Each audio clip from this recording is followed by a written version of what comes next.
We are live. We're live. We're live. Good morning. Good afternoon. Good night. Welcome to another episode of Cigars and Whiskey, the podcast that discusses love, relationships, sex, and dating from a male's perspective. I'm your guy, Ron Coe, and I'm joined by my guy, White Star GB. Was shaking. Shout out to everyone tuned in on YouTube, on Facebook. Please remember to share so we can get more people to tap into the conversation. We have a great show for you guys tonight. Tonight, we are drinking Teller Mardu. Uh, this is the regular one, right? Yeah. Okay. All right. All right. So jump right into it. White Star GB. Yeah, man. We've been away for a little while. Oh yeah, man. And Yeah. how you been, man? That's the thing. I've been cool. Life has been okay. You know, winter, man. The winter blues, man. I don't That's feel a like fact, doing bro. anything, man. I'm just like, ugh. No? I don't feel like doing anything. I don't even know how to shake it. Like today, I got in the gym for a little while. It's just like, I ain't feel like being here. I don't know. I just feel down this winter, especially more than other winters. For some Energy reason, is like super low and just like I have a charge going on, but it's just it might be in my head whether I'll put it into action. yeah, It holds to be true right. because I just made a declaration to you just a second ago, Yeah, right? yeah. But then also I've been thinking to myself like I need to go get a gym membership. Mm. I'm like I can't wait till all this snow melts so I could just start cleaning up my crib, the outside, the inside, getting rid of a lot of clutter. And I have all these ideas in my head. Yeah, man. Now, whether that's where it starts, though, right? yeah, Spark, yeah. And I said it out loud. Yeah. So, you know, I started by making a list, like the night before when I'm in bed, I'm scrolling. Like I just give myself 4 things to do tomorrow. I give myself a daily goal and then a weekly goal. Okay. So something I got to get done tomorrow, and then still a couple things I got to get done by the end of the week. And I think that's been keeping me at least afloat. You know what I mean? Mm-hmm. Well, other than that, yeah, man, energy's been low. I can't wait for the weather to break, man. Get back in the spring and get rid of everything. Yeah, I get back in the swing of things. But other than that, man, I'm good. Valentine's Day was pretty good. Yeah, it was all right. Yeah, you went out or you stayed? Yeah. We went to a steakhouse. Okay. Me, my daughter, and my wife. We went out and had a meal, and it was cool. Good night. It wasn't crazy. As far as no, actually, I think a lot of people are getting the memo, yo. We made a reservation for the wrong restaurant on the other side of town. So the restaurant that we wanted to go to, we took an Uber. Mm-hmm. We got out the car and they didn't have a reservation there for us, but they were able to see us right away. Oh, so kind of wasn't crazy. Yeah, I think too many people are staying home.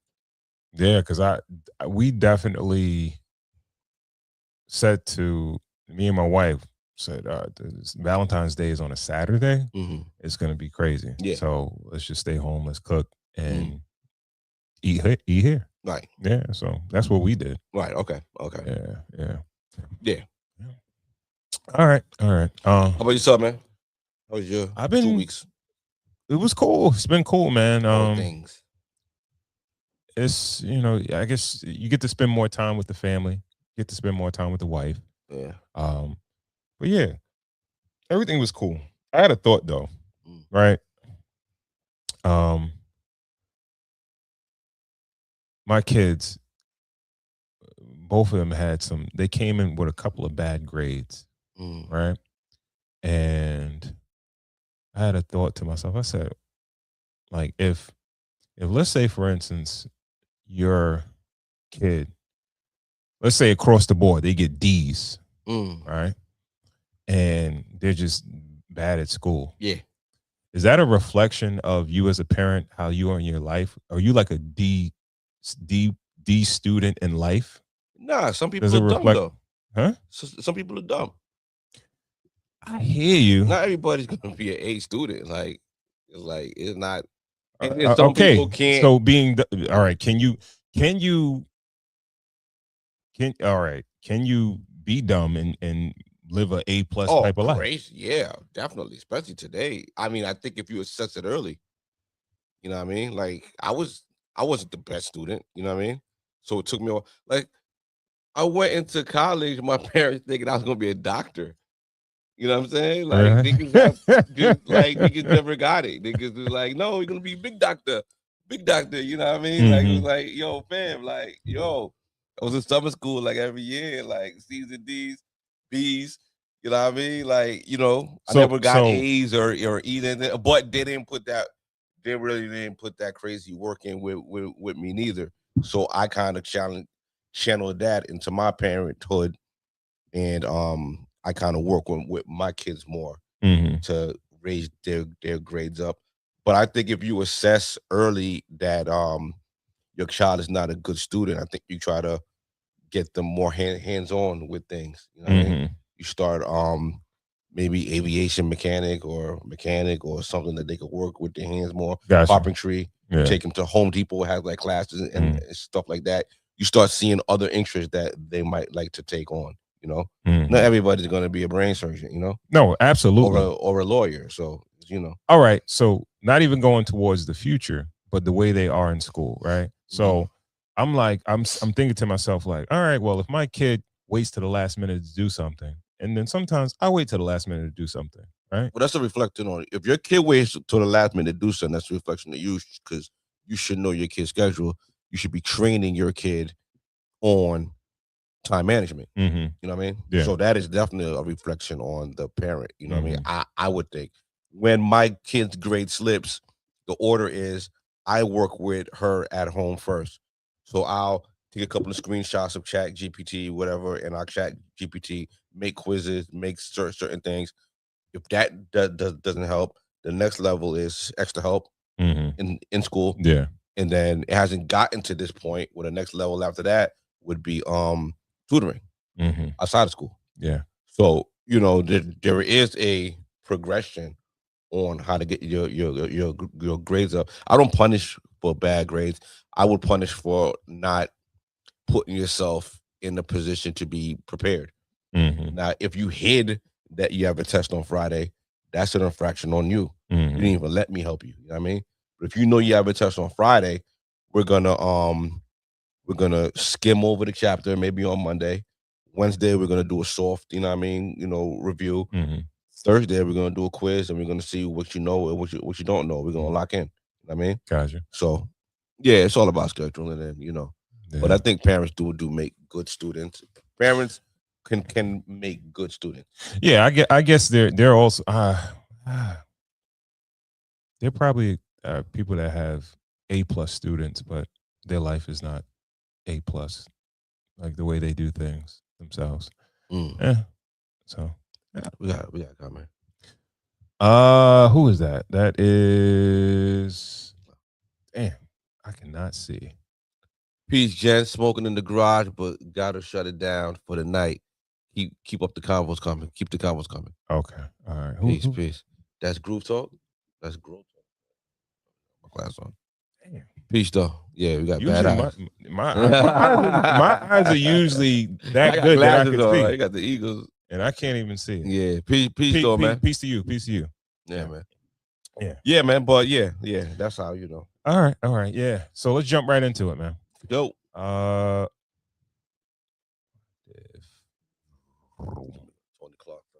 right. All right. So, well, we don't have to preface it, right? Yeah. Jump right into it. Player, head of the Major League Baseball Players Association, their union, he got caught up in some controversy, like a lot of men do. Let's jump into it.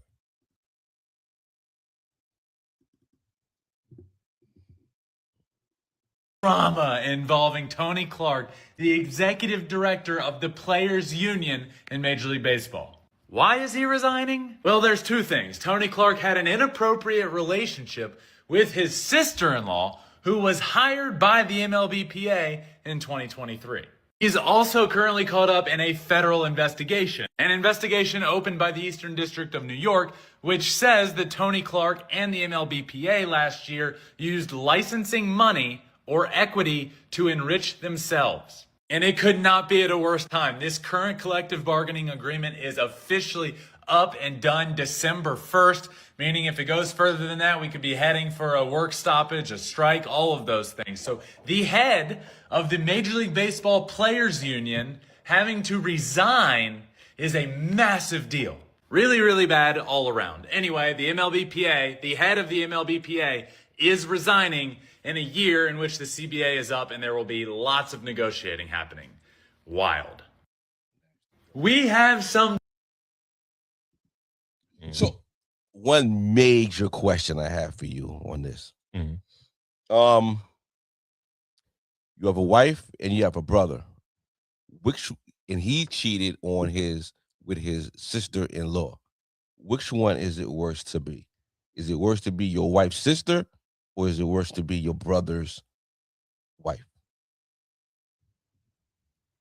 I'm kind of confused. I'm trying to... Because you have two sisters-in-law, right? You have your wife's sister. Yeah. And then you have your brother's wife. They ain't really specify. I know which one it is. But which one do you think is worse for him to be cheating on his wife with? That's a difficult question. Right. That's a difficult question. Does he have brand loyalty? He goes with the brand, like he likes Ford, so he's going to stick with the Ford cars. And he's like, yo, listen, my wife is cool, so her sister's got to be cool. You know what I mean? Or you snake your brother. Oh, man. That's a difficult... Oh, it's impossible. That's difficult, man. It's impossible. Because I don't see, I don't want to give like a, well, what if this or what if that or whatever? Because I'm thinking like, all right, well, if I'm not cool with my brother like that? You can't possibly be cool with your brother like that. What if you're not cool with your wife like that? What if they hate each other? Yeah, that's still what gonna if be it's on paid you, back though. for something that your wife did to her back in the day, and she saw this coming and she just used you? Like what happened? It's all bad work, man. All bad work. It's all bad. Come on, man. You a professional podcaster. You gotta give me an answer, bro. You can't sit on the fence. Give me one, baby. Give me something. Which one is worse? Damn. I know. Impossible. Either. I know. Either. No. Okay. Your wife's sister is worse. No, is the lesser of the two evils. Yes. Okay. Because you're gonna lose your wife, but you ain't gonna lose your brother, right? And the other one, you're gonna lose your brother and your wife. Exactly right. There you go. Yeah. That's kind of really all I want. Like, yo, dude got caught up. Major League Baseball player, head of the player union. Like most men with power get caught up. Why it had to be so close to home? Who knows? But people like living on the edge, man. They love it. They love it. They love the excitement. It's boring. It's boring being faithful. It's boring being, good. You know what I mean? That's not me. It's boring doing that. Like, do some evil. You know what I mean? Spice it up. Spice it up. Yeah. Evil is spicy, man. Fucking fuck with your whole family. Fuck with your family. Put it all on the table. Like, it's like going to the casino. Yeah. You know what I mean? It's the thrill of, all right, I could go bankrupt, or I could go broke, or I could come up. Bet on you know black. What I mean? Always bet on black. Yeah. Right. Fucking terrible. Yeah, it's a mess, man. Yeah, that's all I had on that one, man. We just, we keep moving. Okay. Where we going? Let's go with Gene Simmons, yo. Okay. Gene Simmons of Kiss had some controversial, not even controversial. He's been saying this for years. Takes on the Rock and Roll Hall of Fame, and he doesn't think hip hop artists should be in it. So okay, yeah, we'll see what's going on.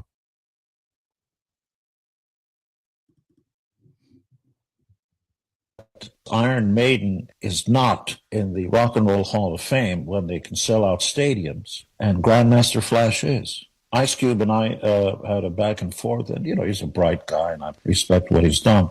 It's not my music. I don't come from the ghetto. It doesn't speak my language. And I said in print many times, hip hop does not belong in the Rock and Roll Hall of Fame, nor does opera, symphony orchestras. I've been thought they should change the name. It should just be like the Music Hall of Fame. I don't know why they continue to call it the Rock and Roll Hall of Fame, but put all these other genres into it. It is confusing. Now I agree. I don't like what he said. I'm not from the ghetto. Everybody from that raps and that does hip hop.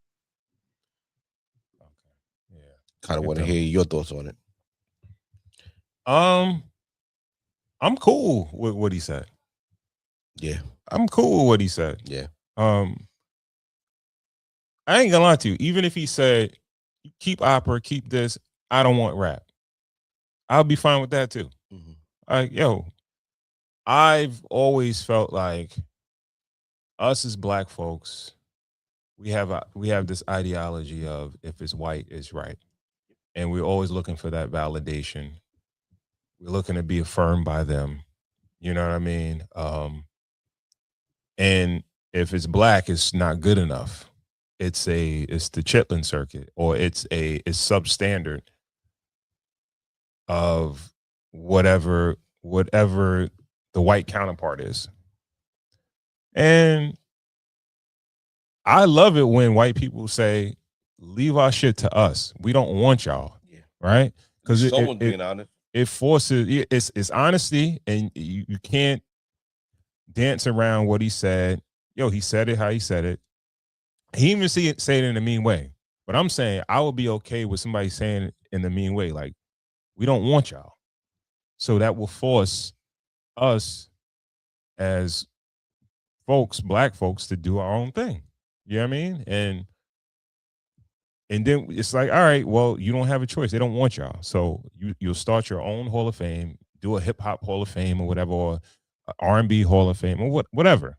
You know what I mean? Or a music Hall of Fame.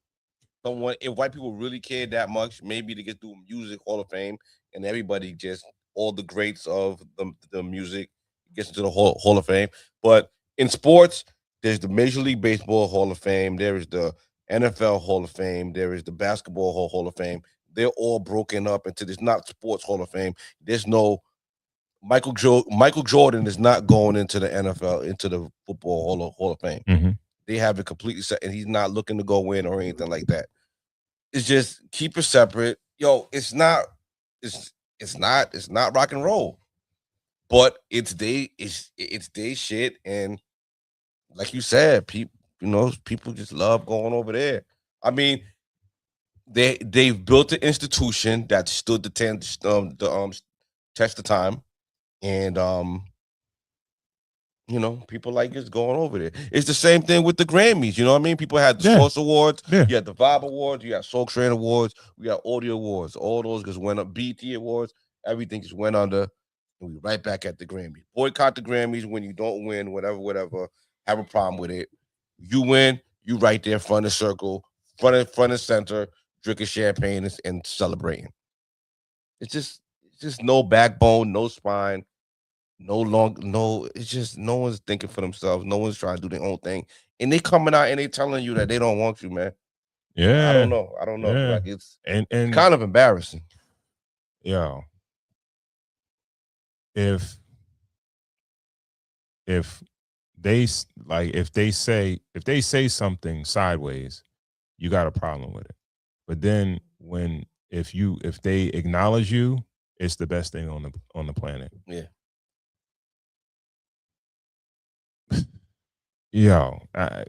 It's just black folks in general, man.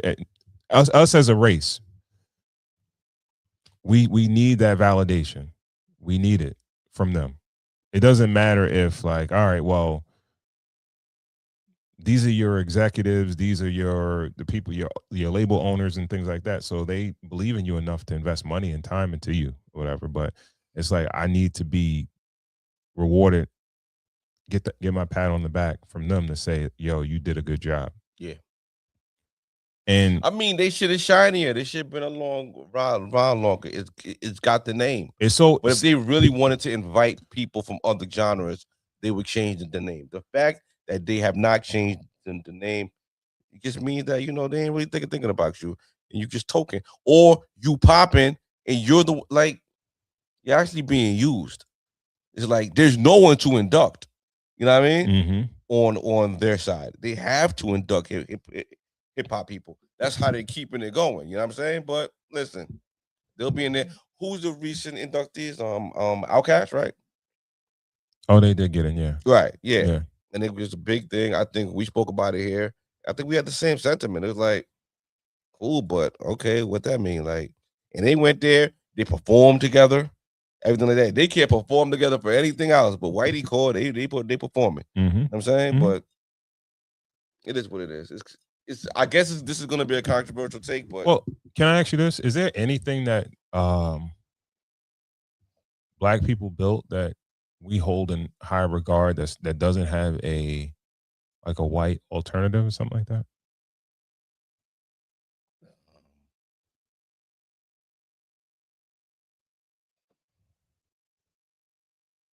NAACP or even HBCUs. What's the white alternative to HBCU?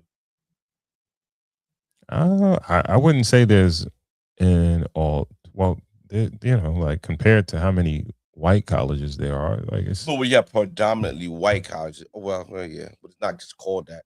NAACP. What else is there? Not really. That's not whatever. I mean, hip hop. Most Black people they go. They'll if they could probably go to like depending on the circumstances, right? I guess I hear like HSBCUs, they got good parties and shit like that, and like they have good bands and things like that. Right. But I'm not a college guy, so anybody can correct me if I'm wrong. But depending on what the circumstances are, majority of the time,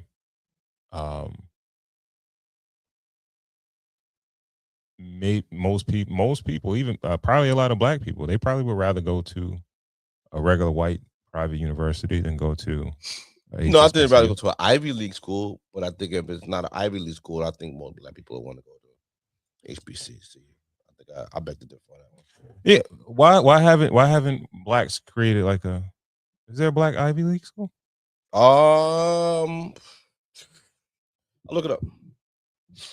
Is like Fisk University? Is that still around? I know why I think Emory is. And that's Black? Maybe Fisk University. Black Ivy League school refers to a prestigious historical Black colleges and universities. Howard University is considered, I guess, Spelman, Morehouse College, Fisk, Hampton, Tuskegee, and Dillard. Yeah, those top Black Ivy top League institutions are Howard, Spelman, Morehouse, Hampton, Tuskegee, Fisk, and Xavier. The key characteristics are prestige in history, academic rigor, and networking. Yeah, okay. All right. So I guess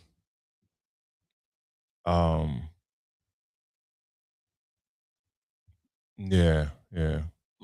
Right? I think so. I mean, it's what it is. Oh, while we're here, rest in peace to Jesse Jackson. Oh, yeah. Rest in peace, Jesse. Passed Jackson. recently, and yeah, rest in peace. Yeah. All right. So where we going next? Let's go. Where we going? Let's see what we got. All right. Let's see. Shout out to Corey Cool, man. He couldn't be with us tonight, man. He's cool. On daddy duty. So we got Cam, we got Cliff. Actually, let's go to while we're still here, while we're still on cheating, let's go to IG. Let's go to homie on the board. Okay. All right. Let's do this. Let's see where we at.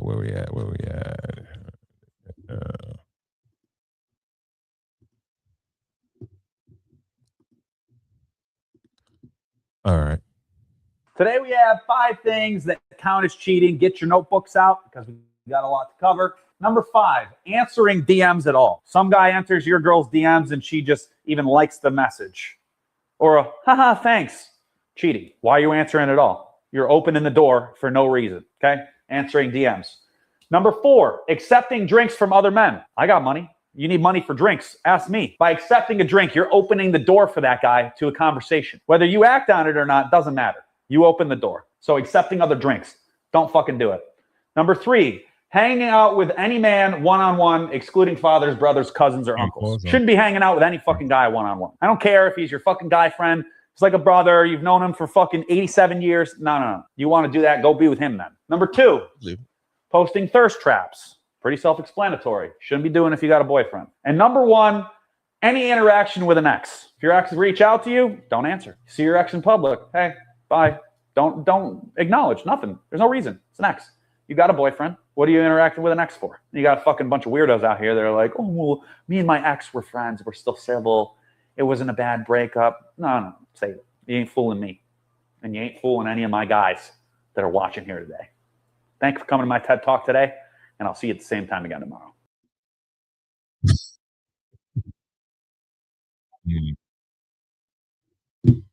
Okay. What are your first thoughts? I saw this list and I looked at it. I was like, yeah, you know what? This is like a new school kind of list. This is I think it blends a little bit of social media and it blends a little bit and the lines get blurred a little bit. So I think the number 5 was answering DMs. Yo, if a dude is hitting half court shots on your wife, she's wilding. DM is a half court shot. Like it's a prayer. It's a hope and a dream. Like if your wife is, and this goes for men and women as well too. Okay. I mean, if someone is hollering at you, shooting a shot, sees your social media profile and is trying to holler at you, if you show any kind of interest, first of all, it's just a level of thirst that is kind of disrespectful to the whole relationship as a whole. All right, I'm saying like women like compliments. Yeah. What if a dude says, I looked at your profile, I saw you, I looked at some of your posts, you're beautiful, and she says thank you. Nah, what to thank you for? Just delete it. Like, yo, people do. So when you open up your phone and you get spam, when what's it's spam. Do you respond to spam? No. On your phone? No. It's spam. Like so it's low hanging fruit. Is the equivalent to spam? Yeah. If she's walking somewhere or she's in the grocery store. No, that's thank you because you aren't trying to. First of all, that person is there in real life, and you're not trying to agitate a situation. And generally, just a compliment. Thank you. That's a natural interaction to human beings. Fine, but a lot of interaction is online. You don't have now. the spine to say to you in person. Like this is like low hanging fruit. Like this is like it's too easy. It's too disrespectful to the relationship. I feel like. How? It's so low. It's so low level. Like it's such a low level holler. You know what I mean? I gotta bring this.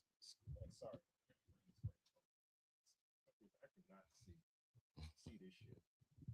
Read the comments. I'm trying to read the comments, but I can't read. Like my eyesight is definitely 20/20. I don't know if I'm getting older. Yeah, I can't see shit. Yeah. Let us. Oh, shout out, AD. ADPs. No, all females give their DM now instead of numbers. Exactly. So that just shows like, yo, it's first. I don't know. It's just low hanging fruit, and it's like, yo, if my wife is low hanging fruit, it's disrespectful to me. It makes the man look bad that your wife is on there responding to spam. You don't got no heart to holler in real life. Like, yo, it's like, yo, it's sucker shit, yo.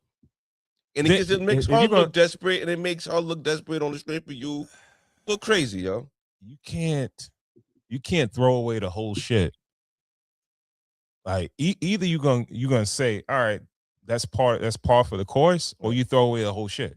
What do you mean throw away the whole shit? I mean, like social media, man. No, social media, right? Because everything that goes on online, you could kind of equate it to something. Your in real life. comment. We're talking about a DM is a private message that she responds. Yo, if she posts a message, if she posts a picture of her smiling, Instagram allows anybody to DM you, right? Yes, and the man says, "Nice smile," and she likes it. Cool. The DMs, that's the little sneaky shit on the back end. That's the holler chat. You know what I mean? That's the I'm shooting the shot in the dark to see if you're interested. If you answer that DM, you are implying that you are interested. That's the unwritten rule of the DMs. DMs are off for like that. That's almost like the dating app. So what does she do? She just ignores, or she blocks? It's spam, or you block it. Yeah, that's the dating aspect of it. That's the date. The DM makes social media like a dating site. Okay. Right. All right. Okay. I mean, if you're okay with it, I'm not okay. And like I said, it's not a fireable offense. You know what I mean? It's not like with divorce and nothing like that. But it's definitely a conversation to be had about it. You could say the world is a dating app. Like you could holler at anybody, anytime, anywhere. Right. Mm-hmm. You could be at work. You could be at the post office. You could be at the grocery store. Mm. You could be in traffic. Right. And you could holler at somebody. Right. Mm. Now, people are more emboldened to holler now because, all right, it's not face to face. Oh, you know what I mean? Yeah. It's like basic, like if hypothetically, like this is why group chats and things like that existed before, prior to like social media, like the call up chat line. Yeah. Chat line, like, all that. Yeah. All right, you could talk shit. You could probably holler at somebody without them seeing your face or whatever. Yeah. Right. Mm-hmm. So I think that's the only thing that's going on. I don't think there's any type of indictment against a woman that I'm not. Let me because they can't control who reaches out to them. Because if Instagram had a feature where it says, all right, only like your close friends and shit like that can DM you, that'd be something, right? Anybody in the whole entire world could look at your profile, see that, you know what I mean? You scroll right past your wedding pictures and everything like that. Yo, you look beautiful. So you be like, oh, thank you. Doors wide open. You don't show this nigga that you thirsty. It's low key cheating. Homie's 100% right. Okay. All right. We can go. What's the next one? 80 got a couple more. All right. So DM is nothing more than Tinder. Okay. NBA players have said DMs help them when they travel to other towns. They now have something set up without going out. Yep. Nice and easy. When you DM, you trying to trying to creep, not looking to have a date. LOL. Yeah, right. Now the number 4 was accepting drinks from other men. Like my wife likes to go, she'll go out to happy hour with a couple of her friends and stuff like that. Fine. Mm-hmm. But if I ever hear or she tells me like, yo, yeah, this guy came up and brought me a drink, that's wild. You're not that green. You're not that green. You know exactly what was happening. You know exactly what you were doing. You know exactly what was going on. That is the low key. That is the bro. Go ahead, bro. You're just like the characteristics of a woman, right? Yeah. And they use their beauty. They use sometimes their sexuality and stuff like that to garner attention. Using her sexuality for a $12 drink. When you put it like that, it sounds terrible. Sounds nasty, right? Yeah, it sounds nasty. It does because you making it so low brow. Like, all right, okay, $30. It's a $30 drink. Any amount of money for the drink. Should she be using her sexuality, batting her eyelashes, so she can have a free drink at the bar? Let's not even put it to that point where she's batting her eyes. Like she's just being her, and then a guy says, "Nigga, come over, yo. You look really nice tonight. Can I buy you a drink?" That is the I like the way you look. I'm interested. Are you open to having a conversation? All right. That drink. She said accepting that. Hold on. Don't go there. For a conversation. Just say it. All right. I'm sorry. I'm married. Okay. Oh, all right. Sorry what your about man that. got to do with me? But no. What if dude says, yo, you know what? I ain't No, got to hear that, big. Either way, he's a lucky man. Here you go. I'll buy you the drink anyway. I'm good. I have my own money. Okay. I'm fine. Okay. No, thank you, sir. The fuck, like you just fucking like it's my lucky day and stuff like You that. think it goes like you that, Willy though? Wonka Dude, now, no, nigga. no. You get All giving right. away fucking chocolate and shit like that. Get the fuck out of here, nigga. My lucky You day think it goes now, like right? that, though? Matter of fact, yo, let's go to the gas station. Oh, Go my take up. In your opinion, how many women in relationships do you think a percentage accept drinks at a club or a bar or something? I'm like gonna go 50-50. I'm gonna go 50% of women. Yeah. So evidently, I'm not saying good, bad, indifferent, whatever, but I think it happens. And like, all right, we could say, or you could say what it is. You could say how terrible it is, but it's gonna happen regardless. So let me move the conversation a little further now. She's out with her. She's out happy hour. Mm-hmm. The guys have a section, mm-hmm. and they have bottles there. Mm-hmm. Can she go into their section and drink with them? I don't know. You tell me. I'm tell me, you, brother.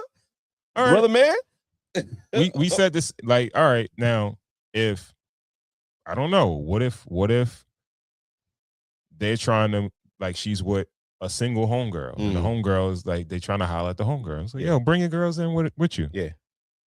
Should she say, yo, you know what? I'm married. Then you could go. I'll stay out here.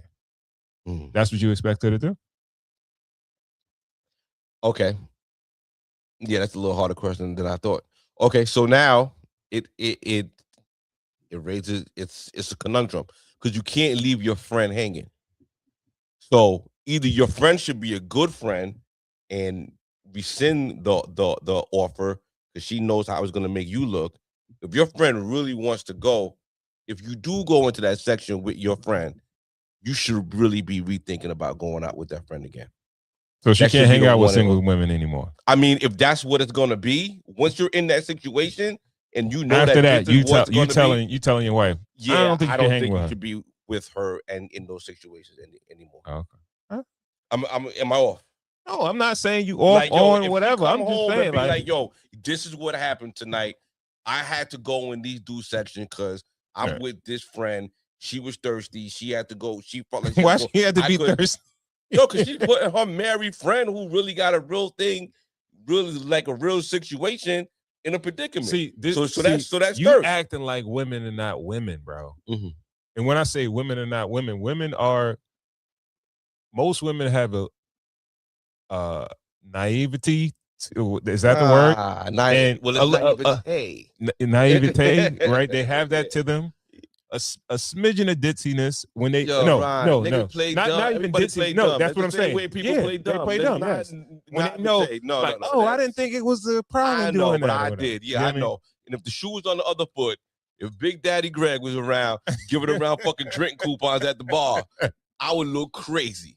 If she came home with like, yo, this nigga was buying every girl at the drink at the bar and think, like, you thirsty mother, like you would look mad thirsty.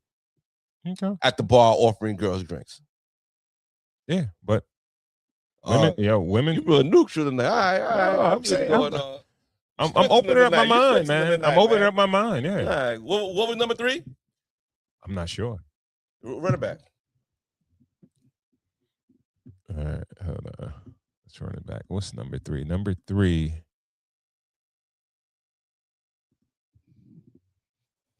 Count as cheating. Get your notebooks out because we got a lot to cover. Number 5, answering DMs at all. Some guy enters your girl's DMs and she just even likes the message.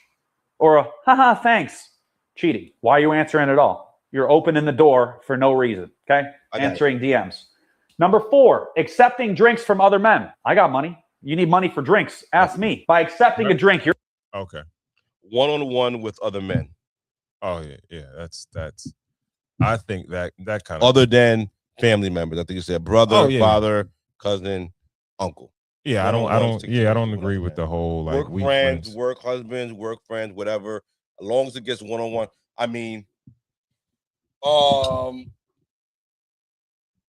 and her boss. Yeah, even the boss. Like we just spoke about Tony Clark. I mean, but that's the situation. Well, I'm saying if it's like worked with a meeting that you have to, a business meeting, it's not that you have to go to, but it's like, we're gonna have drinks or whatever after work or some shit like that. Nah, that's not fly. I wouldn't. I would agree with that. There we go. I would agree with now that. We got some motion. Got some motion. Posting thirst traps. I think women. It invites the DMs. It invites number 5. I agree, but women want attention. Okay. All right. Should a married woman be seeking attention from strangers on the internet? Validation from people who don't mean anything. All right. It's been happening from the beginning of time. Okay. Right. So before the internet, women are going to seek attention from other men in the world. If there wasn't, I don't know. I don't remember married women being Jet Beauty of the Week, man. I remember they were all single women. How you know? Because I used to read that shit every week. They Jet Beauty of the Week. They didn't put relationship stats. Yeah, they did. They put interests and likes and things like that. Yeah, but you assume where they all from, of them. It would be wild you're making for a married woman to be a Jet Beauty of the Week. That's the equivalent of Instagram today, right? Okay, I'll give you that. Right. I'll give you that. Like most men probably be like, "Yo, why are you putting your shit on display?" Yeah, like what's going on? It's some freak things that'll go with that. Sports Illustrated, like if you want to be in, like if you're modeling a swimsuit, if you're a swimsuit model, you have a nice. That's what you do, and you're married. What was the difference? Fine, you're promoting yourself as being single. Sports Illustrated, Jet Beauty of the Week, I think they're similar. Nah, not similar. Jet Beauty of the Week was like a it's like low key, like a dating kind of site. Like, yo, this beauty of the week, this woman is. Am I bugging? Yeah, am I overthinking it? Yeah. Nah, that's crazy. What you think? You think they pass them out in the locker rooms for pro football and basketball teams and say, "Yo, pick one"? You want to holler? Jail? Huh? Yeah, in jail. Yeah. All right. It's cats in jail jacking off to Sports Illustrated also. Jet Beauty of the Week was an iconic weekly full-page feature, typically on page 43, running from 1951 to 2014, that showcased everyday Black women such as nurses, students, office workers in swimsuit. It highlighted their named career hobbies, serving as celebrated, influential platform for Black beauty and culture. It didn't say that they were single. I don't think, you could. So if your lady, kind of always kind of assumed that they were kind of. If your lady is modeling, acting, she's in entertainment, like that's what she wants to do. You're gonna be like, nah, you can't do that because you gotta, you're a married woman. We're gonna be a Jet. Like if you, I don't know. I always thought Jet Beauty of the Week was like a singles ad. This woman is available. This woman is single. Look how nice she looks. These are her stats. All right. So why would a married woman need to have her whole bio on that thing like that? I don't know. I can't answer that. Yeah. But I do know. Like a dating profile. I know that. Okay. I know that women, they love attention, right? Mm-hmm. And I think it gets to the point where, especially women in relationships, they don't want just that validation from their spouse or their partner. It's like, all right, I need other dudes to tell me I'm good looking. You know what I mean? I think men the same thing. You know what I mean? Like, yeah, you could feel like, yo, my wife adores me or something like that, but you get a compliment from another woman other than your woman, you'd be like, oh, okay, that was cool. You know what I mean? I think women need it more than men do. So I'm not saying it's cool to post thirst traps. Those thirst traps is one thing, right? That's the thing, right? Because if you could post a regular photo and then, chances are is that if you're a beautiful woman, guys are gonna say that you're attractive regardless if you got a thirst trap or not. If you got on regular clothes and you just, good looking, they're gonna say you're beautiful regardless. The last one was what's the last one?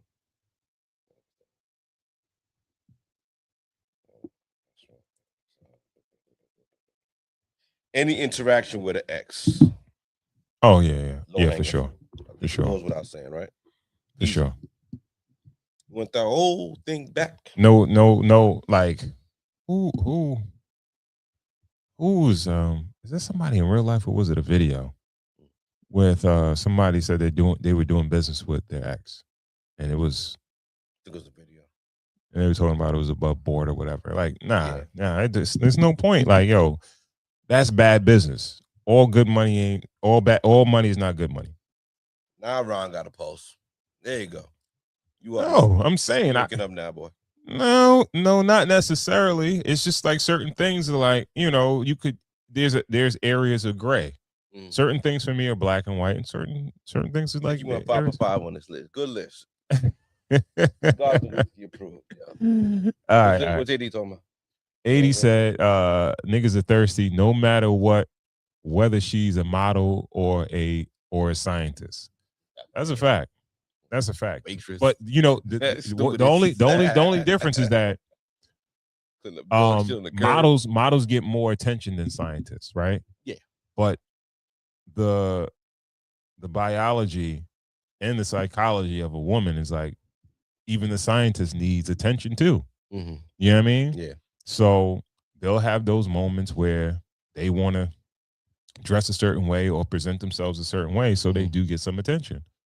You know what I mean? Right. Speaking of models, I think Netflix right now has the American Top Model, kind of like going back years later and like looking at it, and Tyra Banks is involved. Okay. Tyra Banks is getting a lot of slack, a lot of negative press right now on the way that she treated a lot of the contestants on it. You know what I mean? Mm-hmm. Calling some of them fat, calling them some ashy, doing weird dentistry work on them. I haven't seen it yet, but I'm kind of seeing all the backlash coming of it. Mm-hmm. I'll probably watch it over the weekend, but I think that's what you sign up for. And people were meaner back then, right? It was like accepted. Like life was harder. Like life is a lot. People are, I'm not gonna say softer, but people are a lot more in tune with being nicer now. There's a lot of people being canceled now for just being mean. Even Ellen DeGeneres is kind of like, on the outs right now because of the way she treated her staff. But I'm like, yo, Tyra Banks was like all right. There was always only one black model. There was Iman. There was Naomi Campbell. Naomi Campbell. Then there was Tyra Banks. Right. Mm-hmm. Imagine the shit that they went through. Mm-hmm. Right. We're talking about not even America, overseas, everything. Oh, like, you know what I'm saying? Yeah. So their skin had to be so thick that, you know what I mean? So when they're trying to make somebody into a model, yeah, I mean, hurt people, first of all, right? Absolutely. And it was kind of like, that's kind of what it took to be great a little bit, right? In those kind of white dominated fields, right? I guess. Okay. I guess. Yeah. I felt what you were saying until you said like white dominated. It's like, all right, well, high model, high society modeling is a white dominated field. Yeah, high fashion is a white European dominated field, right? There's only one black model at a time. Even now, who's the top black model? I have no idea. Right. Like, honestly, it kind of, has there ever been another top model since Tyra Banks? No. Right. So it's kind of like, or maybe I don't know if she was really that popular. She's on reality TV now. Eva Pickford. That's her name? Yeah, but she came from the show. Yeah, she came. Everybody came from the show. Eva, Takara, all of them came. She, as rough as it was, and as much as they're giving her slack for being mean, and I didn't see it. It could be probably just completely wild. Yeah, she did create a pipeline for black models. Yeah, for black models. Yeah, it wasn't all about black models, but not at all. But yeah. Black people didn't win those shows. But I don't know. We're talking about models. I just decided to bring that up. Yeah. Yo, bro, I feel like if you're in the beauty industry, yeah, you're putting yourself in a position to be objectified, to be critiqued, Definitely. to be like, yo, you if you don't have thick skin, that's not the place to be. Crazy because we watched. My daughter and I like to watch old movies. We watched Miss Congeniality with Sandra Bullock like a couple weeks ago. Yeah, and it's just like, yo, Dick treated the whole premise of the movie was okay. Yeah, she had to go undercover. You know what I mean, in this beauty pageant, but the also thing was like raising the girl's self-esteem because the judges treated them so bad. You know what I mean? But I don't know. Who am I? What did AD say? He was like, "You're right. She only fucked up because she was doing what happened to her to other races." That part, yeah. Right. Yeah. All right. So where we at? Where we going next? Let's go back to TikTok. Okay. Get the Clifton. Let's get the Clifton Powell. Clifton Powell. See what he's talking about. The clip's a little long. We could pause it in between. Yeah, There's a lot there. We could pause it. It's a lot.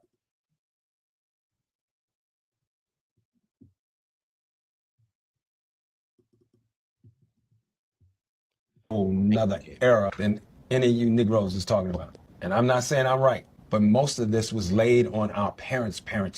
Yeah. My father was born in 1915. His grandparents were slaves. So it's not your mother's fault. It's not your father's fault. It's not your fault. We were born into 450 years of post-slavery PTSD. I am 69, I'll be 70 in March. I've just learned how to love. Our parents didn't know how to love. Their parents didn't know how to love. And if I could say anybody maybe had an edge, it was the women. That's why I celebrate Black women. I live with a psychiatrist, forensics detective, gangster, loving, who's just been patient with me to teach me how to love. I called my buddy, man. I said, I'm fucking up, bro, really bad. So I never been monogamous. So I don't fucking know what age did you become monogamous? Today. We don't talk about dopamine being in the pleasant center of the brain. Oxytocin is called the cuddle hormone. So a lot of times we're just talking in generalities. A counselor is going to get inside of this from a real scientific perspective. So when I hurt my girl, which I've done over and over, and I commend her for even being with me, I called one of my partners who's brilliant. He said, when you hurt somebody, where you leave them is where they stay. So I think our parents, our grandparents, our uncles, our people that raised us, it all comes from out of all of that. One thing that I just want to talk about, accountability, like, yes, we can. What's your thoughts on that first part? I kind of get what he's saying. And I'll shoot him the bell for that because, they had a lot of shit going on in the last, let's say 60 years. You know what I mean?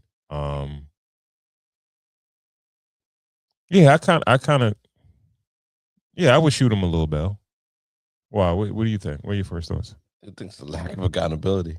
It's just a complete, absolute, it gets sound like a bunch of fucking excuses. To blame slavery on why you can't keep your dick in your pants is wild to me, yo. Cheat on your wife because of slavery, fam. Why you even get married? Just be single. It's like, why you even go through this whole thing? Like, why even get married if you just gonna blame it? Yo, I was undisciplined. I was in Hollywood. They were throwing it at me. I was not ready to give it up. It was a once in a lifetime. You don't know if every that's time. the reason. What do you mean? Why was slavery the reason?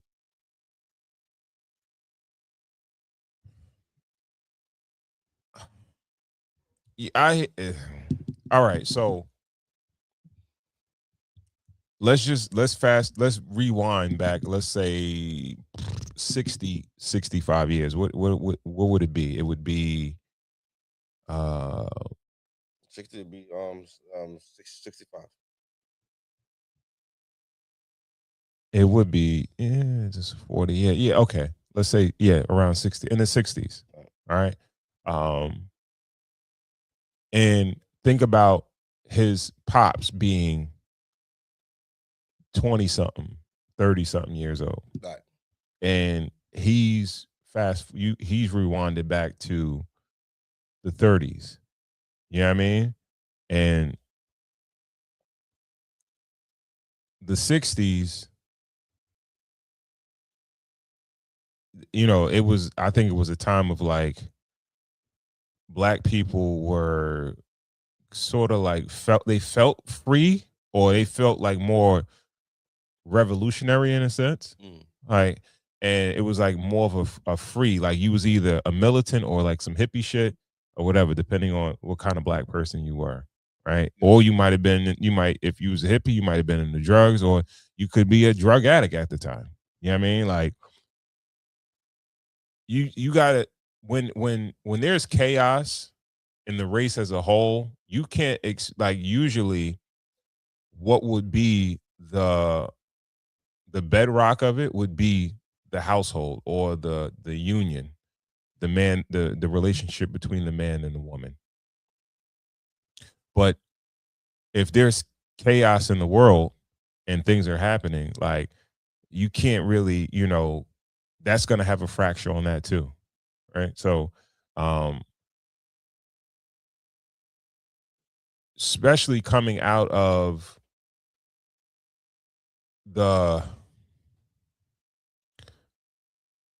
like, his pops probably dealt with like segregation and shit like that, right? Yeah. Whereas if it's like, all right, you only deal with your people, like you deal with white people on a certain level, and there's a limit to it. And then once you open up that door and everybody's integrated, and it's like, I'm fighting, I could be here, be there, the world opens up. It's like the internet coming. You know what I mean? Right. So now there's a wide open, where it's like, all right, well, now I'm in the South, but now I'm going to the North. I'm going to Chicago. I'm going to California. I'm not staying here in this small town down in the, you know what I mean? Like, things change. Yeah, the world, you know what I mean? The world changed. The world gets bigger, and the mind opens up, sometimes in a positive way and sometimes in a negative way, in a sense. So it could be, some of his shit could be some bullshit in there. Yeah. But depending on where he came from, or who his parents and the way his upbringing, he might stay single and just did his thing and had the Playboy life and all that. He chose to get married and break that covenant. You can say that, but it's mad niggas that get married that's not ready to get married. 70 and he's still saying that he's going through it. He's talking about therapists and all that. It just sounds like, all right, lack of it's just, two things could be true at the same time, right? Yeah. He could have a certain type of upbringing, then he could get into Hollywood, and have access to all types of women. Fast women. Yeah, all types of women. You know what I mean? Trying to get roles, women that can be seen, groupies, all that. You just couldn't just keep it real, bro. Because you could teach more people if you keep it real. Like, yo, your message would go a lot further if you kept it a stack. Yo, you don't think men with me? No, we spoke about Michigan Ronco. We spoke about we spoke about the baseball dude just now. Yo, when you get a little piece of power, the hoes are coming. Okay. If you could just tell brothers like, yo, it's low hanging fruit. Like, yo, I know new pussy sounds amazing, but sometimes it's not worth it. You could lose the bag. Shannon Sharp, you know what I mean? We're talking about, look, people could really hear a real message coming from this dude. This is his opportunity. That doesn't mean that. All right, that doesn't mean it's not a. It's not a real. You could blow something real. You could blow something important. And you could blow some real money. I hear what you're saying. Just some buns, like, you know, I hear what you're saying. Sloppy buns, but they acting like they like you. Why the sex if you have to get there? Like, his message wasn't real though. Pay him to leave. The fact that he said he don't know how, he didn't know how to love. 70, still making excuses, talking about slavery. Like he fell into the pussy because of slavery. Like, all right. The message. See, this is the thing. You could kind of distort his message, by making like he said it's about slavery. He said he's just learning how to love, right? And what he said was, all right, he had trouble with infidelity with his ex-wife, right? He probably thought, yo, I love the shit out of you, but I still need to sleep with these other women. Like I still need to go do my thing or whatever. He just say, I didn't know how to love, right? Whereas like there's a lot of niggas today that are in marriages and like, yo, I'll do anything for my wife. She can have anything. I'll get her anything or whatever. I love her to death, but I still want to sleep with this chick over here.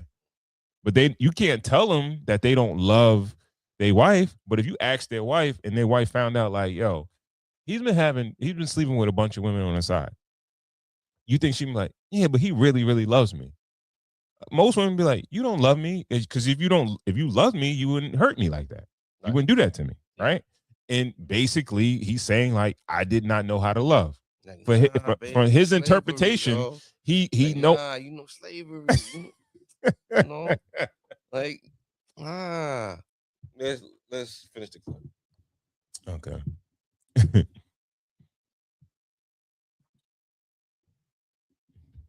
Talk about what our families did to us, but eventually comes a point where you have to decide, how do I want to live my life? I haven't talked to my daddy in 6 years. I don't give a fuck about what my family has gone through. I know where I will go. So it's like, you can only say that for so long. Black women are tired. Everybody in here, several people have talked about going to counseling. Have that upon yourself. Stop waiting for a woman to tell you what you need to do. Take that upon yourself. Let me address that real quickly. For me, I didn't know fucking how to love. Can I say one more thing? No, I have to say this, because another thing that happens is, too, you live your life for so long, and I'm not meaning no disrespect by this. It's all right, just say it, bro. But when you hit your 60s and your 70s, I want to be right.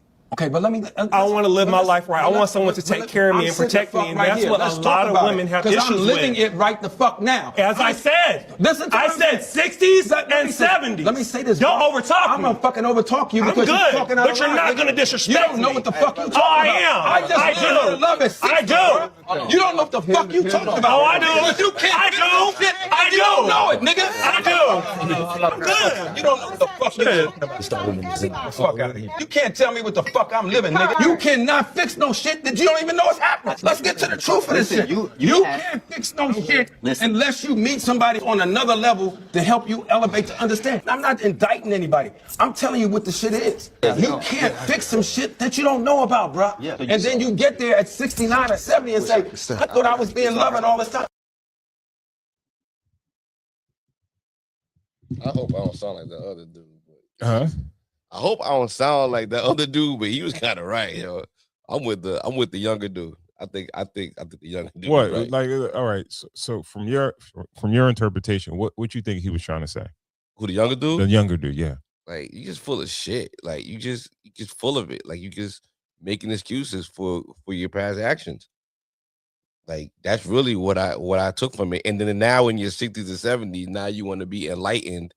Now you're looking for a hospice wife. You know what I'm saying? Like, bro, too late, too little. You done did too much damage to the community. Cause yo, there's so many of them.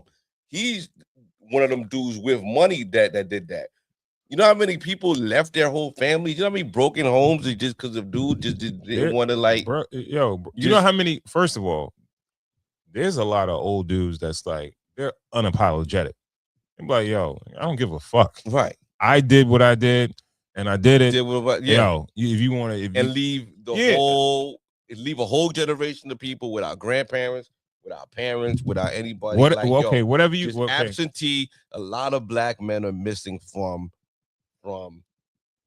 society, from their families because they just kind of wanted to just have families and do their thing. He's sitting here acknowledging. It's too late. You 70, fam. It's never too late. Yo, it's never too late. Talking about we're gonna be. It's never too late. Like Jesse Jackson. Like you dying soon, nigga. It's never too late because he's still living, right? So either way, all right. Well, he lost his wife, right? And he has to deal with that, and that's something that he has to deal with, right? Nobody else. You know what I mean? Like he fucked up that relationship, and he has to live with himself fucking up the relationship. This bullshit, you lost the respect of people who ain't really know what you was about neither. We look at you like now you're the spokesperson for them old fuck niggas. Because he cheated on his wife? Because he cheated on his wife and he's sitting there 60, 70 and can't even be accountable for the shit. I think he's kind of being accountable. I don't think he held himself accountable. You niggas blame it on slavery. He's talking about therapy and all that. You need therapy to fucking just to stop cheating? Some niggas need that. All right. Okay. Some niggas need that. Yeah. What? So. What you mean? Like, yo, bro, come on. You know dudes, right? You know dudes. I know dudes. And all the dudes I know. All right, so got out their system, bro. All the dudes I know got out their system.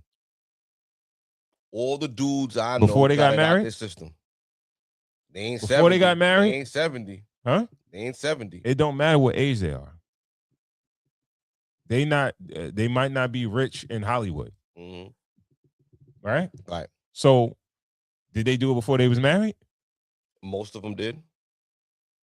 So that doesn't mean all of them did. No. All right. So small percentage of them. All right. Either way, they way through it early in their marriages, though. Early. They ain't sitting here at their big age talking about, yo, it don't matter. It's just not learning monogamy now and all that. They don't even play the game. Some you niggas don't have to be monogamous. You don't have to get married. Everybody don't have to. Everybody don't have to be monogamous. If you're married, you have to be monogamous. Not all married people, no. Yeah, I mean, you got the swingers, you got the freaks. You got them. You got people that like, yo. All right, let's be real. One-sided monogamy. His level, like his. All right, he's not Denzel Washington, right? But he's an esteemed working actor. One of my for favorites. years, like I like right? to see him in movies. Yeah, he's definitely a solid. Probably makes a great living off of acting. Yeah, he's recognizable. Yes, you could see him on the street, and he probably gets. I saw Pinky walking down the street. Yes, right, and he has money, right? So dealing with that. And having whatever other issues that you have, dealing with that, having that type of attention, okay, right? Having the money and the attention, yeah, on top of whatever other shit he may have going on that I don't know about. Yeah, it's probably other actors on his level, or even entertainers on his level that they can get a pass from their wife. Like the wife knows, he got, he do his thing, but he keep it solid when he here. Bill was taking it while they was asleep, and his wife stayed with him. Okay, yeah. So Bill got to be reading bedtime stories, nigga. Camille right there. Yeah. He ain't blaming on slavery though. Yeah. So one thing I don't understand about this whole clip is that why do they have gay men sitting there advocating for women? All right, why women are not there to speak for themselves? Well, I think it was the men's roundtable. I hear you. And I think that the fact that he was gay was just a byproduct. I think he's a person that was hurt from, it seems like he didn't have a man figure around. He came across like he didn't have. The question for me is that does a woman understand the nature of a man more than a gay man? No. Gay man's still a man. He knows. So why he knows better than straight men. He's dealing with men. He know the true mind. Like everybody, like they be going at it. You know what I mean? So why he acting all brand new? Like he don't. You know what I mean? Like y'all niggas probably have fuck fest all the time. You know what I mean? Like bad houses. You know what I mean? But you know what I mean? But I don't know. But either way, like I'm them speaking for black women or women in general or whatever, it didn't really make any sense to me. That's a little jarring. That's a little. Someone had to do it, though, right? I guess so. That was the elephant in the room. Yeah. Yeah. All right. Good though. Like I think we got one more, but that one's a little. I mean, yeah, good on that. Which one? Last one. Which one is it? The tonight's conversation one. Oh yeah, we had the Cam Newton one too, but you pick. Let's do the tonight's conversation, joint. All right. Who is willing to take care of you, the kids, and the household, but has no ambition worse than with? When you say take care of, what do you mean? He pays all the bills. He take care of the kids. He step in. How he do that with no ambition? No, he got money. I want more. You know what? He's complacent. Okay. Yeah. In the year when the job market is cooked, when the housing market is cooked, when people are walking away from their children, you got somebody at home that is paying your bills. He is taking care of you, and he is taking care of your kids, and you are figuring out, should I leave him? Are you cool? Unfortunately, for a lot of men, there are so many women telling them you have to be more ambitious. And it's because they want the ambition to look like what they want it to look like. But his ambition is waking up every day and going to work. Waking up every day and showing up for my children. Showing up for my home, like that's just as ambitious. You know how ambitious you have to be when you are going through depression? Your girl is telling you you need to do more, and then you don't feel like you're good enough, but she don't know the mental and emotional and spiritual battles that you have and how you still trying to show up for your home. That's ambition, baby. Take a moment, read, I think it's 1 Timothy 5:8. Because what it talks about is a man who neglects his home is the same as a man who denies his faith. This man is taking care of his home.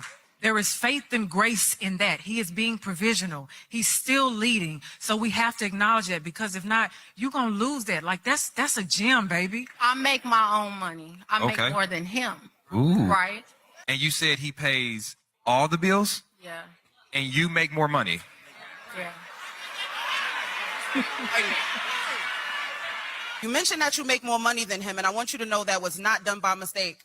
That was a systemic thing that was put into place so that the black woman can be elevated to start looking at their men like they're not doing enough. It is very intentional, the fact that you make more money, and even though your man is showing up for you, you start looking at him for like, why can't you do more?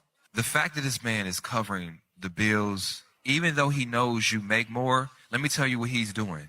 This man is willing to maybe put things on pause so that you can elevate. Think about it. What you make becomes almost just yours. What you choose to do, you have the freedom to pivot and pivot and pivot. Try this, go to school, because this man is saying, I'm going to sacrifice and take care of the foundational things so that you can have a choice whether or not you want to work or not. And so when you saying that man lacks ambition, I just think it's ambition in a direction you can't recognize. Yo, these niggas be like preachers and shit. Well, my initial thought was she don't like her husband. I felt like she loves him. She don't like him like that. I don't think that he was her number one pick. Like, women don't really look at men and talk about their husband like in that, capacity, unless it was like, okay, this is what brought me to the table. Like, I'm here for the fixings, not the entree. I hear you. But I think I think that like her sentiment, man, I think there's a decent amount of women that are like that. Like what? Like, I'm up. You should come up too. I brought myself leads up. Myself to the second question is, do men need to be pushed? Do men respond well to being pushed? Coaching and affirmation and just plain old pushing. You could do better. You could do more. You could do better. Women are not good at that. Men are not. Women. All right. This is what I'm saying. Men don't respond to it well from women, or women are not good at no. delivering that message. When it's all right, in certain women are better at encouraging, right? and you get a better vibe, or they encourage more when the way the playing field is leveled, right? When your wife is, let's just say, you're the breadwinner in the house, but you need more money in the house. She'll encourage you to do more. Hey, maybe you should go for that promotion. Maybe you Yes. should do for this. Maybe you Yes. should study for that test. Maybe you should go get certified for this. Maybe you should start looking for a new job. Yes. Right. Are they offering overtime? Are they doing all that? Like, you're home 4 o'clock. All right, there is something. I think the inside joke of the men in the community is women hate to see us comfortable. When they see us on the couch, they're like irking and whatever, but they like to see their men working. They like to see, you know what I mean? Not that we're slaves for them or anything like that, but men do respond well to being pushed. I think men respond well to coaching. Men respond well to adversity. As long as it's coming from as long as it's coming from a good place, like a healthy place, and it's I think men respond well. Rewarded. Men definitely take men. I think men respond well to appreciation. Well, that's dogs like getting pat on their head. No, not like that, right? Yeah. When they could see, like, all right, they see like their woman, their wife can kind of be carefree in a sense, right? Where she doesn't have to worry, right? Where she, like, even if, like, a man does not care if he has to break his back, right? If it makes his wife comfortable, they'll do that. I think most men, because that's how men are with their moms. You understand what I'm saying? So it carries over to their ladies or whatever. Now, when a woman comes up and she's energized because she just had a win or something like that. Yeah. They're like, yo, all right, what we doing next? What you got to do something. You got to do something. Like, what you mean? Like, I ain't got to do nothing. Like, well, the woman got the win because it was usually in play. Usually, I mean, how I saw it in my house was my dad worked, my mom worked. My mom came out of the market to go to school. So my dad held it down while she went to school, and then she went to go do nursing. I mean, and then she came out and she was the breadwinner on the other side of it. My dad hustled up, and then he, what I mean? That's the way it should go. Like, when you pass the baton, that person should run just as fast, if not faster than you, to finish the race, right? So why not? Yeah, okay. I'm hyped. Yo, I'm hyped. Yeah, we at this. Your turn. No, let me do the same to you. Or you want to stop now? Who? Huh? Who's saying that? The woman. Once she gets to she the ain't point, gonna help you though. And that's what I'm saying. Like, they're not gonna help you. They're not. You don't want to start that business. You don't want to do something. You don't want to do the something only, that you wanted to do. You don't want to do nothing. But that's fake shit. That's you don't not want to join cigars and whiskey. You don't want to. You know what I mean? That's fake shit, right? Fake shit? Huh? Yeah, because it's not fake shit. No, because it's not like we live in it. No, it's not. It's not like she gonna be like, I'll support you. I'll pay for this. I'll pay all the bills or something like that, so you can go do that. No, the reason. But what you just say, I'll take care of everything while you come up, while you get your shit together, while you go back to do it. You understand what I'm saying? Yeah. Most women ain't doing that shit, bro. No. Yeah. Most women is not doing that shit. And most men aren't coming out of the market and letting their women take care. Yeah, one thing, like, yo, bro, taking that clip, using that clip as an example, right? Let's just say I believe, this is what I believe, right? I'm gonna make an assumption. He's taking care of the kids, he's paying all the bills because he's been doing that. Before she got to the point where she makes more money than him, Because he probably said, yo, I'll take this so you could do whatever, so you could make more money than me. Right? Yes. So now it's like, all right. That's why I brought up going back to school. I've been holding it down. Like, I put in the work for you to get there, right? Now it's like, all right, I did something, so you got to do something now. Nah. Shouldn't it be like that? Huh? Shouldn't it be like that? For what though? Like, when are we gonna stop? So after, like, yo, I didn't say, like, if you didn't go back to school or you didn't go get no, I wouldn't have been like, yo, you got to do this, that, and the third. You got to do more. You got to do more, right? Men don't be doing that, bro. Yeah, they do. They be like, yo, you can do more. You could get out of this dead end job. You could get out of this job that you're complaining about, and you could actually have a career and do something that you enjoy doing and make some money out of it. I make enough now. I'm gonna take on the burden. You go. I'm gonna put you on my shoulders and then go. Men not doing that. So when she come Men out ain't of that, doing that. what you mean men ain't do that? Men do that all the time. Men game planning for a woman? Yes. No, yes, no, they're not. 1,000%. No. What do you mean?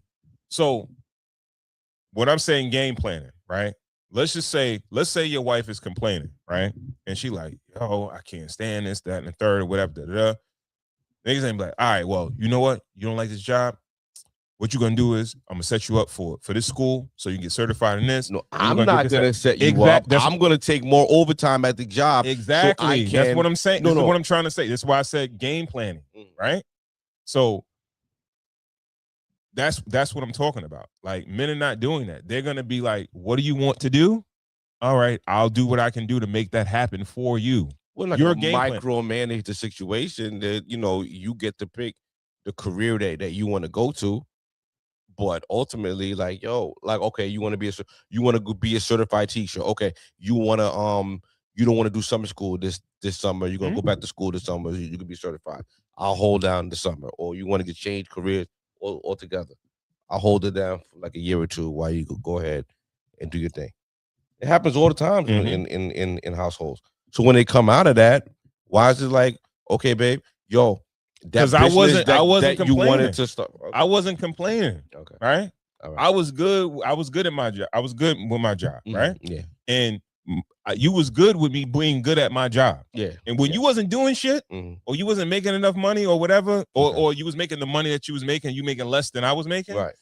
You didn't have no problem with my job. Good should be good enough. We not talking about good enough, whatever. Right? We were fine with what I was bringing in. I was holding it down. You was fed. You was housed. You was everything. You was happy, right? Now you found your mojo, yeah, and you want to go do something or whatever, this, that, and the third. All right, I got you. I'll do more in the crib or whatever. I'll continue to pay everything you need, tuition, whatever. I got you. All right, cool. Now, mind you. You never said shit about me. Like, it was no like, yo, you need to try to move up in your job and this, that, and the third or whatever. No, you good with the money that I'm bringing in and how I'm holding down the crib. Now you level up. Now I got to level up. Why? Like, why? Why can't I just continue to do my job the way I was doing it or whatever? I don't have a problem with you making more money. I invested in you so you can make more bread. Right? So now, like, all right, well, you see where I'm at. Like, what are we racing? What is it? Not racing, but was the game plan for you to just take care of? Like, was the game plan for her to just take care of you now? Like, what was the game plan? Like, the game plan. I'm still doing my job the same way. I could still hold it down. Yeah. Like I was before. I could still do that. Now you should be happy. You make your money. You making money. So it's like you making bread. I'm not asking you for your bread. Right? Yeah. So, like, and this is women though. This is women, right? Because a lot of the times it's not mandatory. A lot of households it's mandatory for the man to bring in some money. It's mandatory for women. Now, in a lot of households, it's mandatory too. right? But it's not mandatory for you to cover everything. Like, you know what I mean? I don't care. I don't know if it could be ego, it could be whatever. But it's like a lot of niggas is not gonna have that where it's like, yo, you pay everything. Fuck it. You good. We good. So, whatever. You know what I mean? It really happens. So it very rarely happens. So niggas is gonna try. I don't care if a nigga gotta work 2-3 jobs or whatever, he's going to try to contribute. Most good, solid dudes, black, white, whatever you're talking about, just men in general. Now, women get this idea is that, like, yo, once they start getting in the world, like they looking for, they had a husband mad long, now they looking for a business partner. Yo, bro, like, I've been out here grinding. The same way you want to grind, but you could play, you could do I'm fighting for real for the title. You doing exhibition fights. You know what I mean? So, because it's like, I'm mandated to do this. All right? It wasn't mandated because if you could take time off and just, figure out what you want to do, you know what I mean? Now, so that same it's the attitude about it, right? So that woman, you take that video, you think if he say, yo, you know what? You're right. I'm gonna level up. But give me a year, 2 years tops. I'm gonna go back and I'm gonna get my shit up. I'm gonna get this, that, and the third. Hold it down. What you think the next video she gonna be talking about? At the next tonight's conversation, she's gonna be saying, this nigga don't got no money. He ain't bringing no money and I gotta pay all the bills, right? Yeah. Yo, bro, like, this shit is impossible. You know what I mean? So, solid women, right? They give appreciation. And the appreciation is the fact that, yo, all right, I understand what you did. I'm not going to dismiss what you did. I'm not going to take what you did for granted, right? I'm not going to be like, oh, it's a year later. What the fuck did you do for me lately? You know what I mean? Like, what are you? You a fucking, what are you? You a fucking, you a lawyer now? How'd that happen? I made it happen, girl. I had to make it happen. Nobody helped you? No, I did it. I got kids. I got this, that, and the third. You're like, I did all this shit by myself. I studied this, that, and the third. Oh, you without a husband? No, I got a husband too. But nah, I did it all myself, right? Knowing that the nigga probably had to help hold it down or something like that. And it's like, yeah, now I'm the breadwinner of my household or whatever. But what does that mean? Or I make more money, right? There's a difference between making money and being the breadwinner in a sense, right? Because the breadwinner, the money counts for something. It pays for the lifestyle. It pays for the living. It pays for everything, right? So you can't tell me if you make more money if it don't mean that, if he's still paying all the bills.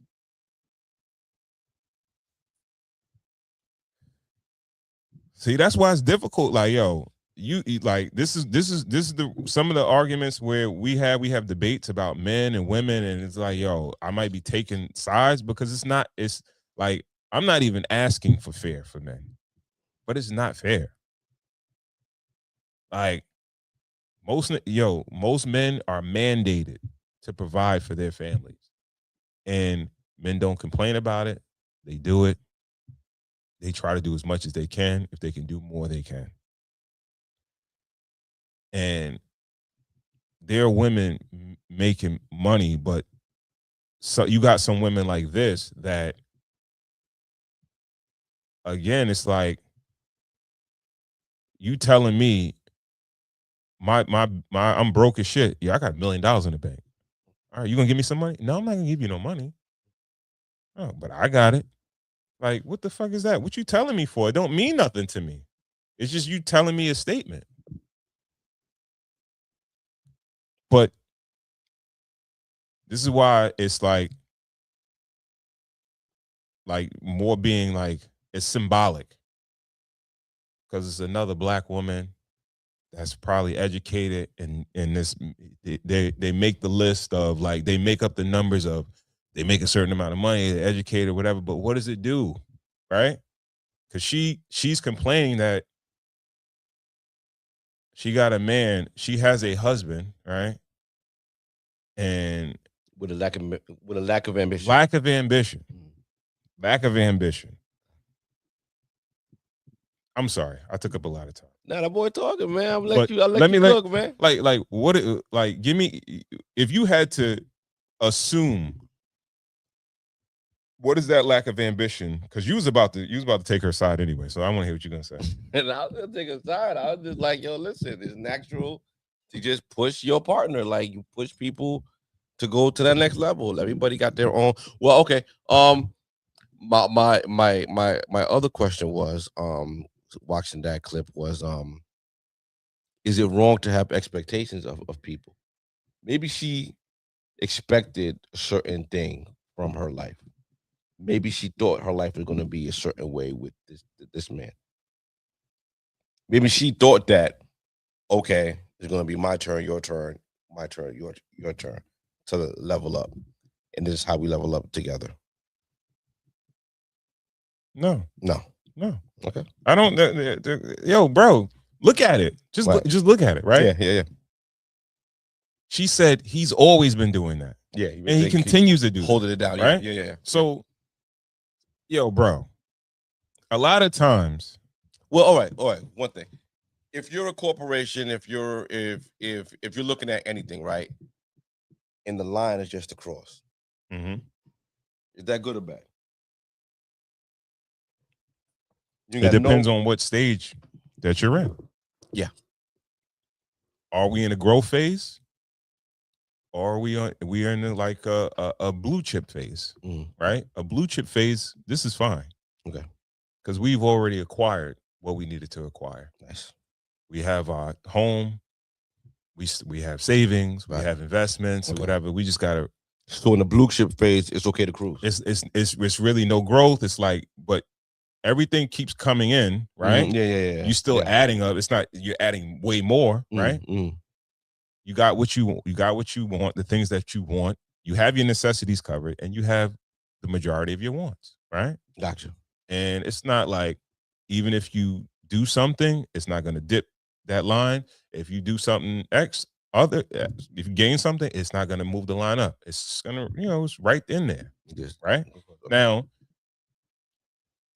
depending on where we are, like if we're just getting out of high school, college, or whatever, and we're trying to build our careers and shit like that, we should be up. We should be searching for higher highs and higher lows, right?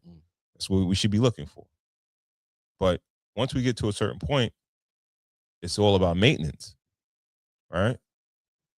I always thought that was retirement. I always thought you coast until retirement. I always thought you build, and then you coast to retirement. I always thought, like, in your wealth building years, you work to acquire more and more and more, work easier. More and more what? Resources, money. All right. So you work every day, right? Yeah. And your income is pretty steady, right? Yeah. It's not like it grows though. Like I'm actively growing my income every year. Okay. Yeah. All right. So it's like it's gonna stay there. You know what I mean? Is it gonna be like? Is it gonna double, or is I would love for it to 50%, or I would love for it to. It hasn't. It hasn't.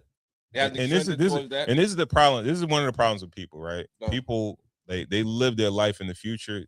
They can't even fucking right now. Seems like it's an issue because it's like this is what it should be, right? But right now, in the now, everything is good.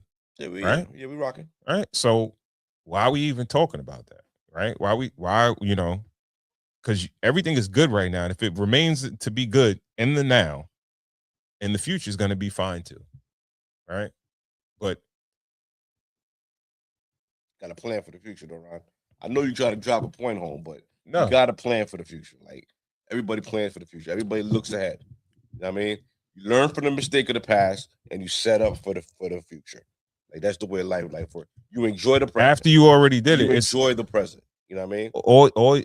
Once you already done that, it's already set. It's set it and forget it, right? Because let's be real. Once you shit don't really change. The past, huh? The past. What? What are you talking about? No. When you say set it and forget it, what are Your you future. talking about? Saving for the future, retirement, all that shit like that. Most people don't play with that. It's like, all right, this is what it was unless something changes, and then that's some people want to work through their retirement. Some people want to own something in their retirement. Some people want to acquire different properties, acquire different things. Some people want to work for themselves. you're gonna do that. You're gonna do that before you retire. But that's what I'm saying. But that's why the blue chip phase after Shorty just came up. I'm just trying to lend a little levity to her situation. Yes, she sounded a little crazy on the surface. When I'm looking at it after like my second time watching it, I'm looking at it like maybe she's trying to motivate her husband just to keep same way yes, she was excited. She got to that level. She's making money. Yo, maybe she wants to get him to make a little bit more too. Yo, this is why. Is there anything wrong with that? This is why. You shouldn't push people. This is why women do business with women and men do business with men. A lot of the times, thing. That's not even a lot of the times. A lot of the times, because it's like, yo, bro, like, what are you talking about? It's not even a real thing. What do you mean it's not a real thing? Men do majority of the time, yeah. And women do business with women. And women would say because it's sexist, but it's like it's about being like logical about it, right? Okay. It's like, all right, well, a man would be like, all right, so why are we turning our shit upside down? You want me to turn our household upside down to try to make more money because you making more money? Like, why would we do that?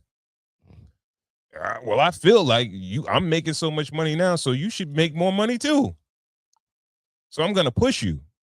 What you call pushing, right? Let's say push, because you could use that word. Yeah, it's a push. Because you're not really motivating me. Right. Because the push. Yeah. Because most people that make money are already motivated.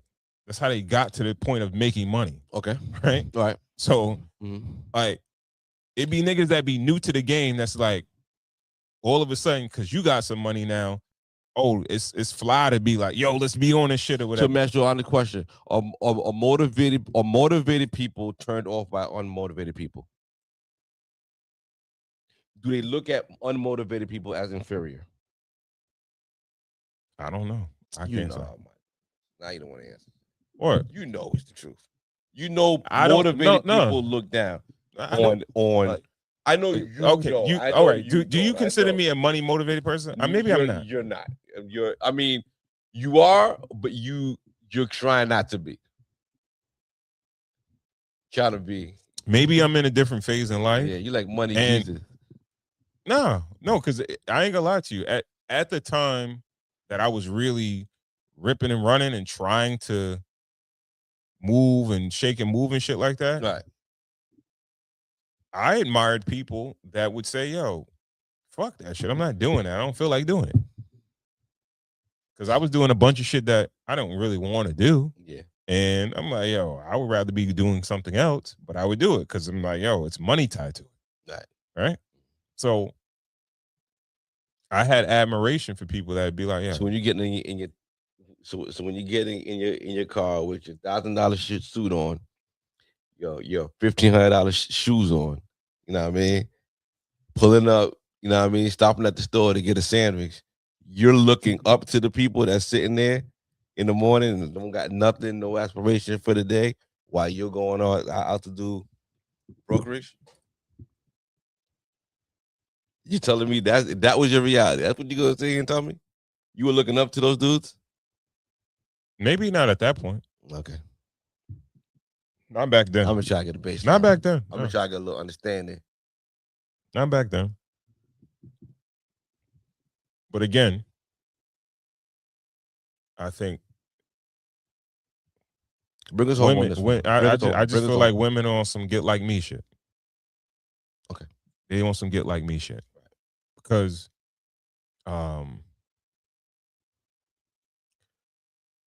they don't first of all, like I think part of it may have something to do with what you initially said. Maybe he's not the guy. Yeah, right? I think that's first and foremost. Yeah. And that nigga be laying on the couch on his boxes while she going out and getting masters and doctorates and all that. If that's the guy, she don't got no complaints about nothing. You know what I mean? What that the crazy shit about it is, like, in that instance, those women are probably not asking that much of the other guy. Not even you know close. What I mean? Yeah. And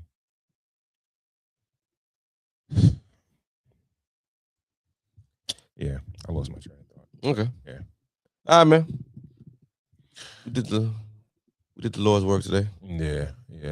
That I'm sorry. That last that yo, that shit really that irks me, bro. That that's what I was gonna say. I'm sorry. I didn't mean to bring it back in like that, but it's like, yo, it seems like when women get money, they lose love. Okay. Right? Where it's like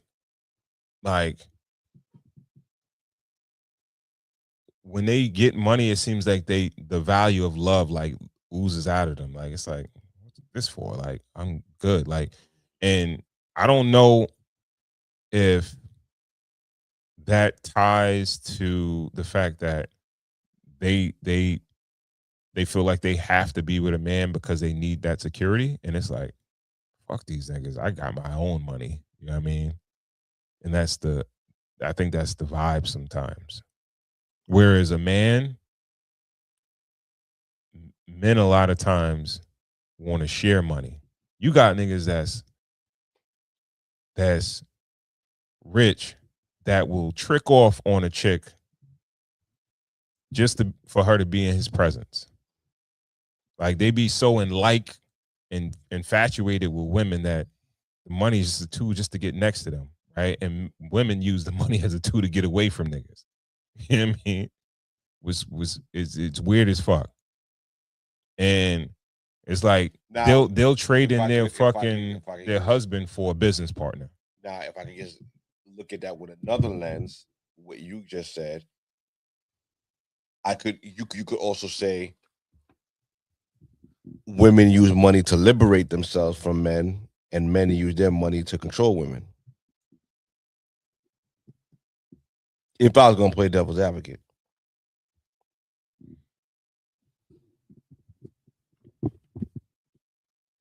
And piss you off some more.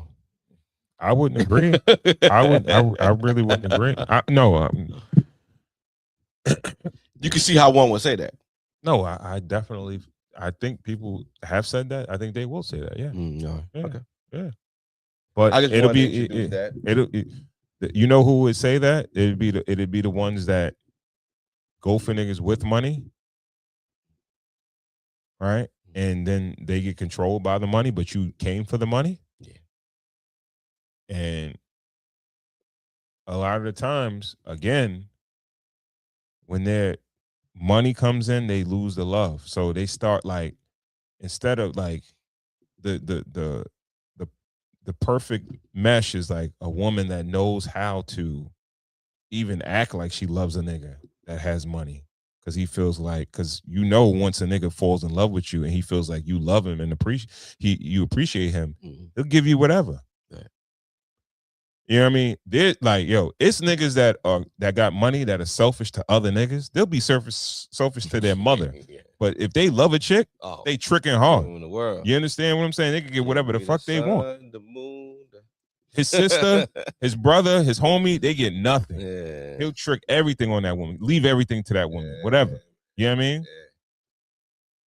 But women, on the other hand, for some reason now, or even before, it's like most women that have money or whatever, that have a lot of money, they're not even tied to men. You know what I mean? Yeah, they're running from the patriarchy. Yeah, I guess. Mm-hmm. All right. So, any last words? Or are we good? No, that's it, man. All right. Yeah, man. Again, shit off, yeah.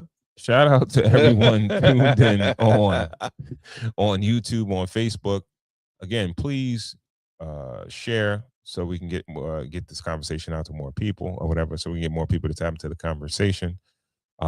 If you don't If you're not subscribed to the channel, please do. Cigars, the Ensign Whiskey Podcast. Again, Cigars, the Ensign Whiskey Podcast. Remember to like, share, subscribe, hit the bell for notifications so you know when we have new content coming out. Also, follow us on Instagram at Cigars Whiskey. That's Cigars with an S, Whiskey. All right. And with that, we want to thank you guys for tuning in to another episode of the Cigars and Whiskey Podcast. We will catch you on the next one. Peace. Peace.